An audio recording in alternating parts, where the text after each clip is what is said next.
What is it exactly we are trying to achieve, and how does it best serve the interests of the American people?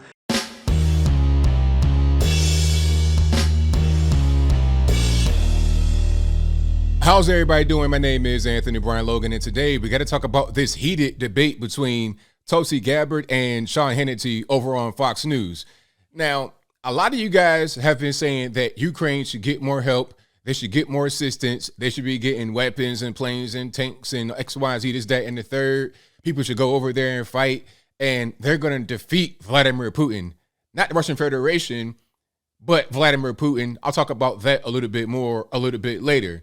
And I'm sitting here like, hey, that does not appear to be very realistic. They have no other countries with boots on the ground trying to help them win the war against Russia. So maybe Ukraine is not going to be successful in the end. Sean Hannity does not agree, but Tulsi Gabbard does. And before I go any further, let's roll the clip. In this clip, you're going to see and hear the debate between the two of them. After we get done with that, I'll come back. I'll talk about what was said there and who, in my humble opinion, won the debate. Then I'll give you the rest of my 2 cents and my deep detail analysis. And then I'll wrap it on up with a nice bow on top. So without further ado, let's go ahead and roll it. The role that we have, and that frankly President Biden should have carried out from the get-go in this, and I've talked about this with you before, is doing all that we can to try to prevent this tragic war from happening in the first place. Try to prevent. I agree with that, but I'm looking at where we are now. Lives from being lost. But what you see with your own eyes, but what you see with your own eyes, and what we're showing every night, is there a moral obligation, and is it wise and strategically beneficial to the world, and including the United States, to stop this megalomaniac murdering thug right here, right now, with the Ukrainians willing to fight if they only have the weapons? We have to look at the world as it exists in reality, not the world that we wish existed. You're ducking. And it is a Tulsi, I'm asking a real question here.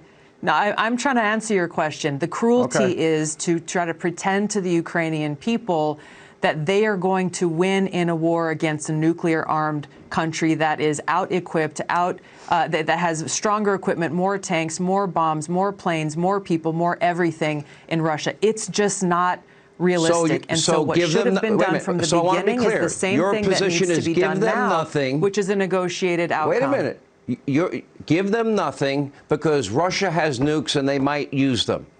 That's your answer? We've provided a tremendous amount of support to Ukraine, not only now but over the years, so that they have the ability to defend themselves. And the Ukrainian military and the people are putting up an incredibly strong. Should we give them the weapons to win the war? If they're doing a great job, everybody acknowledges that.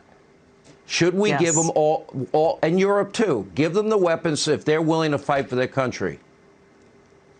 They can't win this war, Sean. This is the real world that we live in. It is not, it's not strategically possible to think that Ukraine is going to beat Russia. If you look at it, and then so it what also you're is the saying question, is what does winning you look fear like? Vladimir What does winning Putin. look like? You're saying you fear Vladimir Putin would use a nuke. If he uses a nuke, the radiation fallout will impact NATO countries. That triggers Article 5. Do you believe in Article 5 of the NATO agreement? I think the most responsible thing that our leaders, the United States, leaders of NATO, Ukraine, and Russia need to do right now is look at what the reality is that we're facing on the ground and the reality that the world is facing, and come together to be able to negotiate an outcome to this. Okay, Putin doesn't want to negotiate. Clearly doesn't want to negotiate. There's been many attempts at negotiation. So when you see images of dead women and children, I'm not aware of and when you see Zelensky neighborhoods sitting down blown with out, Putin yet. hang on, you do not think we should provide them the weapons to defend themselves? I just want to know yes or no. You're missing my point here, Sean, which is we've got to know what we're trying to accomplish, which is an end to this war. It is cruel to make the Ukrainian people believe that somehow they are going to win this war by prolonging it. And that's what you're talking about here. All right, so you saw that, you heard that, and if you want to see the full thing, I'll link to that in the description box. But that was pretty cut and dry, in my humble opinion. Tulsi Gabbard said exactly what I've been saying for the past month or so. Ukraine cannot defeat the Russian Federation. It's not going to happen. I don't care about all this, romanticism coming from Zelensky and the mainstream media and, they're fighting for the country. Hey, you know what? If you're over there in Ukraine, you're Ukrainian, you want to fight for your country, I understand. I get it. You should do that, right? This is your homeland. But see, there's a bigger issue going on here. See, Ukraine is kind of a battleground for a proxy war between NATO and Russia. NATO has issues with Russia. They want to push all their quote unquote territories in NATO right on Russia's border, and they want to bully Russia into doing whatever they want them to do. That's what it's about. Now, is that right or wrong? That's not for me to really judge at this moment. I'm just giving you what's going on from just outside looking in, not being biased against NATO or Russia. I'm just looking at what I see. When they started NATO, they were like, not an inch east, all this, that, and the third, but they keep going all the way to Russia. So that's going on. And then you have the Ukrainian army and the quote unquote Azov battalion, the white supremacist guys, the Nazis guys. They're over there in the far eastern part of Ukraine in the Donbass region fighting Ukrainian Russians. So you got Ukrainian on Ukrainian violence happening. You're right on the border of Russia. That's a problem for Russian security and Russian people that happen to live in Ukraine. So, and how is that happening? Who's funding that? How much money has Ukraine been getting from the West over the past many years, ever since 1991 when they became a country, huh? Because before that, they were part of the Russian Federation or USSR, and then there were other little Poland, Lithuania, all kind of stuff. They were part of different things. They recently became independent, and they are basically a puppet state, a very corrupt place. Now, I don't mean the people there. Shout out to all the Ukrainian people. I'm talking about the leadership and the governance is corrupt in the puppet state. It is what it is. What she said about them prolonging the war was right on point. It's like, look, all you're going to do when you give them weapons and whatnot is prolong it. You're going to make them suffer in Ukraine. Maybe the objective is to prolong it to make Russia spend a bunch of resources, because understand this, Russia, and it's weird because although Russia is not getting funded directly by the West to engage in this war, they're being funded by the West to engage in the war. And what I mean by that is Ukraine, they're straight getting money from the West, straight cash. We gave them, or we're trying to give them, what, $14 billion for what? I'm not really sure, but $14 billion, and then 800 million more. And then they're getting supplies and money from Western Europe. They're getting all these things to fuel the war against Russia.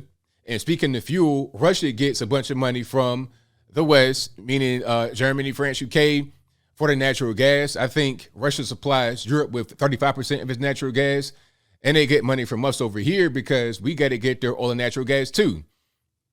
I think Jen Psaki said like 10% of our Russian of our energy supply comes from Russia, or at least the oil and or gas comes from Russia. Now they stopped importing it, but how much of it is already here?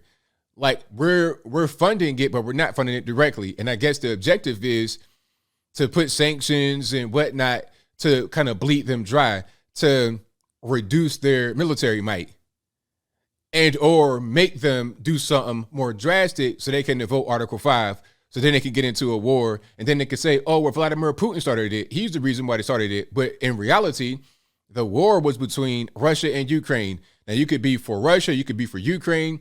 It doesn't even really matter. I don't really care, quite frankly. The whole point is that it's between those two countries. And it should stay that way. We shouldn't be involved with boots on the ground or by trying to aid either side. Just let them handle that. Why should we be involved? Now, if we're going to be involved over in Ukraine, why not be involved over in East Turkestan, a.k.a. the Xinjiang province of China, and free the Uyghurs? Why not be involved in Hong Kong? Why not be involved in Taiwan? Why not be involved in Yemen? Why not be involved in Somalia? Why not be involved in Syria and other parts of Afghanistan? We were just there. Why not be involved in all the world's conflicts if we're going to go to Ukraine and help them, even if not with boots on the ground, with supplies to prolong this war and prolong the Ukrainian people suffering? It doesn't make any sense at all. Okay, because ultimately there's not going to be a victory. I mean, people talking about we need to help them win and not going to win. Russia has not fully extended their military might onto Ukraine. And if and or when that happens, it's going to be a wrap. It's going to be a wrap. All that's happening right now is Ukraine suffering heavy losses, and they're having to get more and more from the West to continue this war. For what reason? Refugees keep flowing out. It doesn't make any sense. It's silly. And for these stations on television to try to encourage these people to keep on fighting, it doesn't make any sense. Like, I understand the sentiment, but let's just be real. Let's zoom out and look at it for what it is. You're not going to win. So at a certain point, you're going to have to make a decision. What do I do? It's like this. Okay, if you just caught out in the street, you have no gun, no knife on you, you just happen to be out in the street, and then 5 guys come from the bushes and put a gun in your face and say, hey, man, give me your wallet. I mean, what you going to do? You going to fight for that? You going to die behind that wallet? You going to die behind your money that you got in your pocket? Or are you going to be like, all right, man, go ahead and continue to live? Now, that's kind of a simplified way of looking at it, but seriously, you're going to just continue this war, have more Ukrainians die, and ultimately, at the end of it, be the same exact result? I think the result that a lot of the NATO-aligned places, a lot of the neocon war hawks, what they want is for Russia to drop a nuke or to do something really egregious so they have an excuse to fight Russia directly. That's what I think is happening. But the problem is, again, they're nuclear. They are a nuclear power. So if you do that, then it's going to be a nuclear war. Why does anybody want that to happen? Because at the end of the day, as I close, even if Ukraine is taken by Russia, which they may or may not be, I think the whole thing was about neutrality. But they may be taken by Russia, or you can have a nuclear war and then the whole world suffers as a result. What they call that mutually assured destruction, where nobody wins, not Ukraine or anybody else. So it's a bad situation, but you got to look at it for what it is and get the best desired outcome, not just engage in action that makes you feel good, although there will be no good outcome on the back end. But I think I'll leave that right there for now. And what say you? How do you feel about what Tulsi Gabbard said here? Was she on point, off point? Whatever your thoughts are, let me know in the comments below. How do you feel about those who are still going to Ukraine and trying to volunteer and fight? It's like, sir, you going over there with a rifle? I'm helping. It's like, you're not going to help, man. When that jet hits you, when you hear that jet noise, when it's right on top of your head, or you get drone striked, or you get an IED and your limbs are gone, the rifle is not going to help you. You're outnumbered, you're outgunned in Ukraine against Russia. You don't have any allies with boots on the ground. You're not going to win that war. It's unfortunate that Ukraine is going through this, but let's get to the best result, not just engage in action that makes us feel good. But whatever your thoughts are, please let me know in the comments below. And that's all I got to say for this video. If you like what you heard, please comment, rate, share, and subscribe. Peace.